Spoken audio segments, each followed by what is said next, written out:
പിതാവിൻ്റെയും പുത്രൻ്റെയും പരിശുദ്ധാത്മാവിൻ്റെ നാമത്തിൽ ആമേൻ. ഇന്ന് തിരുസഭ തിരുക്കുടുംബത്തിൻ്റെ തിരുനാൾ ആഘോഷിക്കുന്നു. ഇന്നത്തെ ഒന്നാം വായനയിലൂടെ കുടുംബ ജീവിതത്തിൻ്റെ പരസ്പര സ്നേഹവും ബഹുമാനവും വ്യക്തമാക്കുന്നുണ്ട്. മക്കൾ പിതാവിനെ ബഹുമാനിക്കണം എന്നും പുത്രന്മാരുടെ മേൽ അമ്മയ്ക്കുള്ള അവകാശം ഉറപ്പിച്ചിരിക്കുന്നു എന്നും പിതാവിനെ ബഹുമാനിക്കുമ്പോൾ തൻ്റെ പാപങ്ങൾക്ക് പ്രായശ്ചിത്തം ചെയ്യുന്നു എന്നും അമ്മയെ മഹത്വപ്പെടുത്തുന്നവൻ നിക്ഷേപം കൂട്ടിവെക്കുന്നുവെന്നും നമ്മെ ഓർമ്മപ്പെടുത്തുന്നു.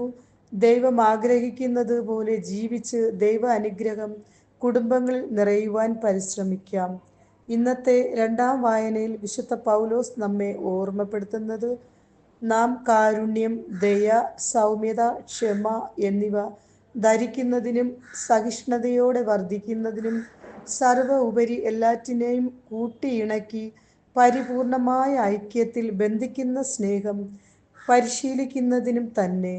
കുടുംബജീവിതത്തിൽ നാം ഇപ്രകാരം ജീവിച്ച് നമ്മുടെ ഭവനങ്ങൾ സ്വർഗതുല്യമാക്കാം. ഇന്നത്തെ സുവിശേഷത്തിൽ നാം കാണുന്നത് ഹെരോദസ് യേശുവിനെ വധിക്കുവാൻ ശ്രമിക്കുന്നു എന്ന ദൂതന്റെ വാക്കുകൾ ജോസഫ് കേൾക്കുന്നു.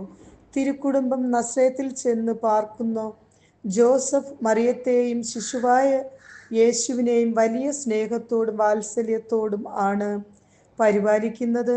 പ്രതിസന്ധികൾ ഉണ്ടാകുമ്പോഴും ദൈവത്തിൻ്റെ ഇഷ്ടം ആരായിരുന്നു?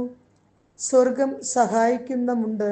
ഇന്നത്തെ കുടുംബങ്ങളിൽ പരസ്പര സ്നേഹവും ഐക്യവും വാത്സല്യവും ഉണ്ട് എന്ന് ചിന്തിച്ച് നോക്കുന്നത് നല്ലത്. പരസ്പരം കുറ്റപ്പെടുത്താതെ സഹിഷ്ണുതയോടെയും ക്ഷമിച്ചും സഹായിച്ചും മനസ്സിലാക്കിയും സഹകരിച്ചും ജീവിച്ച് ഭാര്യയും ഭർത്താവും മക്കളും ഉത്തരവാദിത്വങ്ങൾ സ്നേഹത്തിൽ ബന്ധമായി നിറവേറ്റി മാതൃക നിറഞ്ഞ് ജീവിക്കാം.